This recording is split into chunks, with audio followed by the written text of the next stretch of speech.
सकते हैं। इसको मैं बताऊंगा सिद्ध करना है कि सिद्ध कीजिए कि √3 जो है एक अपरिमेय संख्या है। वो पूछ सकता है सिद्ध कीजिए कि √2 एक अपरिमेय संख्या है, सिद्ध कीजिए कि √5 एक अपरिमेय संख्या है। मैं एक सिर्फ बताऊंगा, बाकी सारे मैं स्टेप बता दूंगा कैसे करना है आपको। अगर इसको समझ जाते हैं 2, 5, 7 कुछ भी रहे आराम से कर सकते हैं। और जो इसके साथ जुड़ा रहता है या कोई घट रहा है तो उसके भी मैं एक इस पे सवाल बता दे रहा हूँ। 2 ही सवाल सिर्फ बताऊंगा, 2 सवाल में आपके पूरे कंसेप्ट क्लियर हो जाएंगे। और ये थोड़ा सा लंबा जाएगा लेकिन धैर्य रखिएगा, आपको समझ में भी आ जाएगा। तो पहले देखिए, पहले क्या होता है, मैं आपको थोड़ी सी बातें बता दूं इसमें जानकारी के लेना है कि ये सिद्ध करना है कि एक अपरिमेय संख्या है। अब अपरिमेय सिद्ध करना है, पहले हम इसको मान लेंगे परिमेय संख्या है। पहले क्या मान लेंगे पहले परिमेय संख्या। क्यों मानेंगे? देखिए, परिमेय संख्या की पहचान क्या होती है कि p/q के रूप में उसको लिखा जा सकता है, जहां इसका q जो होना चाहिए नॉट इक्वल टू 0 होना चाहिए। p, q का जो HCF आना चाहिए, HCF 1 आना चाहिए, मतलब इसका अभाज्य होना चाहिए। अगर यही चीज हम कर दें, अगर मान लीजिए हमने क्या किया, p व q का HCF निकाला, HCF निकालने के बाद अगर 1 नहीं आया तो हम कह देंगे क्या है, ये अपरिमेय संख्या है। और अगर 1 आया तो परिमेय हो जाएगा। लेकिन हमारा मेन मकसद क्या रहेगा? हमारा मेन मकसद ये रहेगा कि 1 न आए, कितना आ जाए, कुछ और आ जाए। देखिए, कभी भी मैं आपको बता दूं, मान लीजिए p 8 है और मान लीजिए q 16 है। इनका जब HCF निकालेंगे तो इसका HCF जो निकालेंगे तो 8 × 16 यानी इसका हो जाएगा 8 जो होगा, इसका क्या हो जाएगा, HCF हो जाएगा। कैसे पता चला? क्योंकि 8 जो 16 दो बार में काट देता है, इसका मतलब छोटा वाला HCF हो जाता है, बड़ा वाला LCM हो जाता है। ये ठीक है। अब इसका जब देखिए 8 का गुणनखंड करेंगे, 16 का गुणनखंड करेंगे, 2 × 2 × 2 होगा। इस 16 करेंगे तो 2 × 2 × 2 × 2 होगा। 3 बार जोड़ा बना तो 3 बार जोड़ा बना तो आखिर HCF 8 ही तो आएगा। तो 8 ही है, मतलब इन दोनों संख्याओं का HCF 8 आ गया। ऐसे जब हम p को मान लीजिए, p का मान कुछ निकालेंगे, p का मान आ गया 2k, और इसका q का मान निकाला मैंने, आ गया ये भी 2k। सॉरी, इसको मान लीजिए यहाँ पर आ गया जो 2 केवल, इसको मान लीजिए k2 मान लीजिए, ठीक है ना। अब ध्यान से देखिए, आखिर गुणनखंड का मतलब ही तो 2 × 2 या कुछ करना है, मतलब उसमें गुणनखंड गुणे के रूप में लिखना।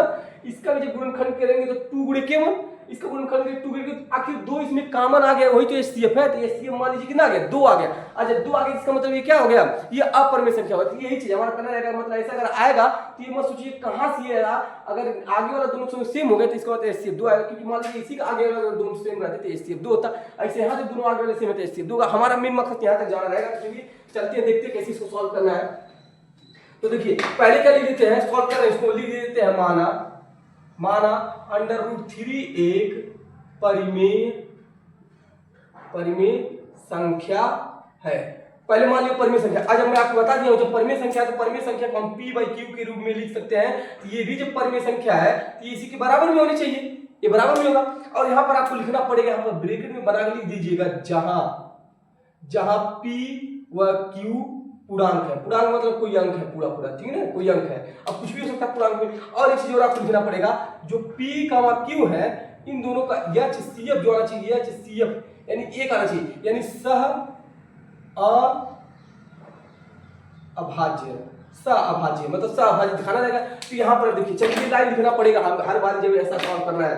तो पहले देखिए क्या करेंगे, हम यहाँ से ये जो p/q है और ये जो है, इसका पहले हम क्या करेंगे, इसका अंडर हटाएंगे। तो जब अंडर हटाएंगे दोनों पक्षों को वर्ग करना पड़ेगा। लिखेंगे दोनों पक्षों का वर्ग करने पर। तो जब दोनों पक्षों को वर्ग करेंगे तो p² हो जाएगा, ये q² हो जाएगा, ये अंडर रूट खत्म हो जाएगा, स्क्वायर से कट जाएगा, 3 हो जाएगा, ठीक है ना। अब देखिए यहाँ पर क्या होगा, ये स्क्वायर है, यहाँ पर क्या करते हैं, q² क्या भेजते हैं, q² यहाँ जाएगा तो 3 इसके नीचे आ जाएगा, q²/3 हो जाएगा। ये आगे इसको समीकरण 1 ना भेजते हैं। देखिए ध्यान से क्या किया मैंने, एक बार p² को विभाजित करवाया 3 से, एक बार q² को विभाजित करवाऊंगा किसी को। अब देखिए क्या लिखेंगे, यहाँ इसके बारे में थोड़ा लिखना पड़ेगा, जहां इसको बारे में थोड़ा सा लिखेंगे, क्या लिखेंगे, जहां जो है p² 3 से भाज्य है। p² 3 से भाज्य। तो एक चीज और देखिएगा, मैं आपको थोड़ा सा एक बात बता दूं, ये एक नियम है। मान लीजिए अगर 4 का स्क्वायर है और ये 2 से कट रहा है, तो अगर 4 का स्क्वायर 16 था, 2 से कटेगा, तो इसका स्क्वायर हटाएंगे तो भी तो 2 से कटेगा। वही बात यहाँ लिखना है कि जो p² है वो 3 से क्या है, भाज्य है। तो उसका अगर स्क्वायर हटा देंगे इसका, यानी क्या हो गया, p² 3 से भाज्य है, अतः p भी 3 से भाज्य होगा, p भी 3 से भाज्य होगा। अब देखिए, जब p भी 3 से भाज्य होगा तो यहाँ इसके बारे में बताएंगे क्या, तो लिखेंगे क्या, p भी जो p है वो क्या होगा 3 से भाज्य होगा। तो मैंने मान लिया पी जो है 3 से भाज्य है, तो ये मान लिया K1 आया। यहाँ पर देखिए लास्ट लाइन में लिखते हैं, अतः P भी 3 से भाज्य होगा, P भी 3 से भाज्य, इसी लाइन में लिखते हैं। अगर देखिए इसको क्रॉस यहाँ पे गुणा करेंगे तो P इक्वल टू हो जाएगा 3K1 आ गया। देखिए जो मैंने वहां समझाया था आ गया P इक्वल टू 3K1। इसको समीकरण 2 नाम देते हैं, ठीक है ना, समीकरण 2 नाम देते हैं। अब देखिए क्या करना था, इस P के मानों को समीकरण में रखते हैं, लिखते हैं P का मान समीकरण 1 में रखने पर, तो देखिए जब P का मान समीकरण 1 में रखा जाएगा यहाँ पर तो Q स्क्वायर तो पहले से है, तो Q स्क्वायर और P का मान देखिए, P का मान है क्या 3K1, तो 3K1 का होल स्क्वायर। अब बटे में देखिए यहाँ पर 3 था 3। अब यहाँ देखिए जो Q स्क्वायर चल रहा है या 3 का स्क्वायर ना होगा, K1 का स्क्वायर K1 होगा, बटे में 3, 3 इसको 3 बार में काट देगा तो Q स्क्वायर बना जाएगा 3K1 स्क्वायर, इतना आएगा। अब देखिए यहाँ पर जैसे मैंने यहाँ एक बार क्या किया था, P स्क्वायर को 3 से विभाजित करवाया था, वैसा मैं यहाँ Q को 3 से विभाजित करवाऊंगा। तो जब Q को यहाँ विभाजित करवाऊंगा तो उधर बचेगा K1 का स्क्वायर, बटे में 3 कहाँ है इसके नीचे, तो Q स्क्वायर बटे में 3 आ जाएगा। देखिए आगे नहीं। अब फिर यहाँ से वही लाइन लिखेंगे जहां Q स्क्वायर 3 से भाज्य है, Q स्क्वायर 3 से भाज्य, और जब Q स्क्वायर 3 से भाज्य इसका मतलब Q भी 3 से भाज्य होगा। तो जब Q भी 3 से भाज्य, इसका मतलब कैसे थे, Q भी 3 से भाज्य होगा, तो इसको मान लीजिए मैंने K2 आ गया। तो मान लीजिए K2 आ गया, इसको क्रॉस यहाँ करेंगे तो Q बराबर आ जाएगा 3K2। इसको समीकरण 3 नाम दे दिया। अभी मैं आपको थोड़ी देर पहले जो मैं बेसिक में बताया हूँ यहाँ पर देखिए, इसके गुणनखंड करेंगे 3K1 आएगा, इसका गुणनखंड करेंगे 3K2 आएगा, 3 इसमें कॉमन आ रहा है, इसका मतलब उसका HCF 3 हो जाएगा। हमको लाना कि ना था सहभाज्य के कंडीशन में एक लाना रहता है, लेकिन ये तो इवन नहीं किया। इसका मतलब ये कैसे थे, समीकरण 2 और समीकरण 3 से स्पष्ट है कि P व Q सहभाज्य नहीं, Q सहभाज्य आने का कंडीशन क्या होता है, 1 होता है। तो हम यही बात लिखेंगे समीकरण 2 व 3, समीकरण 2 व 3 से स्पष्ट है कि समीकरण 2 व 3 से स्पष्ट है कि P, Q सहअभाज्य नहीं है।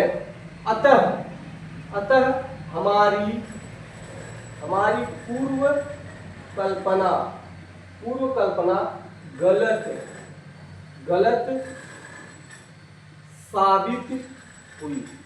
क्यों? क्योंकि हमने मान लिया था इसको क्या है, ये था अपरिमेय संख्या, लेकिन हमने माना था परिमेय संख्या है, हमारा माना हुआ क्या हुआ, गलत हो गया ना, साबित हो गया, गलत साबित हो गया।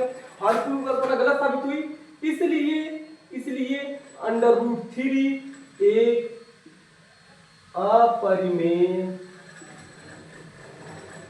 संख्या है। ऐसे करना रहेगा। देखिए एकदम पूरे जो है मैंने डिटेल में बताया हूं कि कैसे √3 को प्रूफ करना है।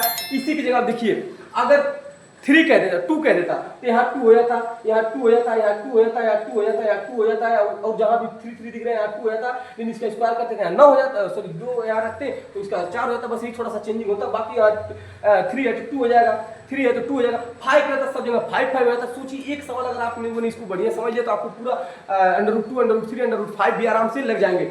इस सवाल को अगर नहीं समझ आया फिर से एक बार वीडियो पीछे करके देखिएगा, लेकिन इसको सीख जरूर लीजिए, पेपर में फिक्स आएगा। अब देखिए मैं इसी पे जो है कहीं यहाँ पर जुड़ा रहता है, जैसे 2 प्लस का √3 हो गया, 6 माइनस √3 हो गया। चलिए इस पे एक सवाल देख लेते हैं कैसे लगता है।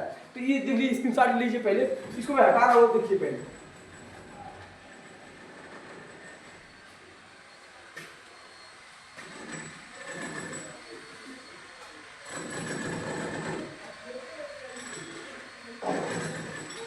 देखिए, जैसे मान लीजिए सवाल जो है 6 प्लस का √3 आ जाए, या मैं माइनस वाला बता दे रहा हूँ, प्लस में है माइनस में रहता तो जो वो भी देख लीजिएगा, ठीक है ना, मैं दोनों बता दूंगा, इसी में बता दे रहा हूँ, समझा दे रहा हूँ। ये हो जाएगा 6 प्लस √3 माना कि क्या है, परिमेय संख्या है। और जब परिमेय संख्या होती है तो मैं अभी आपको बताया हूँ कि परिमेय संख्या P/2 में लिखा जाता है, इसका तो ये उसके बराबर होगी, क्योंकि दोनों जब परिमेय संख्या बराबर हो जाएंगे। अब देखिए यहाँ पर क्या करना रहता है, यही है, हमने तो सिद्ध कीजिए √3 एक अपरिमेय। अब आसान है, अब इससे बड़ा नहीं हो, जो सिर्फ अकेला रहता है √2, √3, √5 जो होते हैं वही सिर्फ बड़े होते हैं, बाकी सब आसान होते हैं। देखिए यहाँ पर क्या है, हमारा मेन मकसद रहेगा जो √ वाली संख्या अलग करना, बस यही दिमाग में आपको चलना चाहिए। अगर कोई भी लोग उसके साथ जुड़े हुए हैं, ये जुड़ा हुआ है, या इसके साथ घटाने में या इसी के साथ क्या है गुणे में रहेगा, इसी के साथ भाग में। हमारा मेन मकसद ये होगा कि √3 वाले को अलग करना। क्यों? क्योंकि √3 को हम प्रूफ कर चुके हैं कि एक अपरिमेय संख्या है, तो कभी भी अपरिमेय संख्या परिमेय संख्या के बराबर हो ही नहीं सकता। हमारा मेन मकसद ये रहेगा इसको अलग करना। तो कैसे अलग करेंगे? तो देखिए ये जो है p बाई क्यू जो होगा ये प्लस में है इधर, इसके इधर लाएगा तो माइनस में जाएगा। देखिए √3 क्या हो गया? अलग हो गया, √3 अलग हो गया। अगर यही चीज यहाँ पर क्या होता है, अगर ये चीज माइनस में रहता है, ये ध्यान समझिएगा, अगर ये चीज माइनस में रहता है तो माइनस वाले को इधर उठा करते थे, ये वाला प्लस करता है, क्योंकि √3 को प्लस दिखा दे थोड़ा शोभा देता है।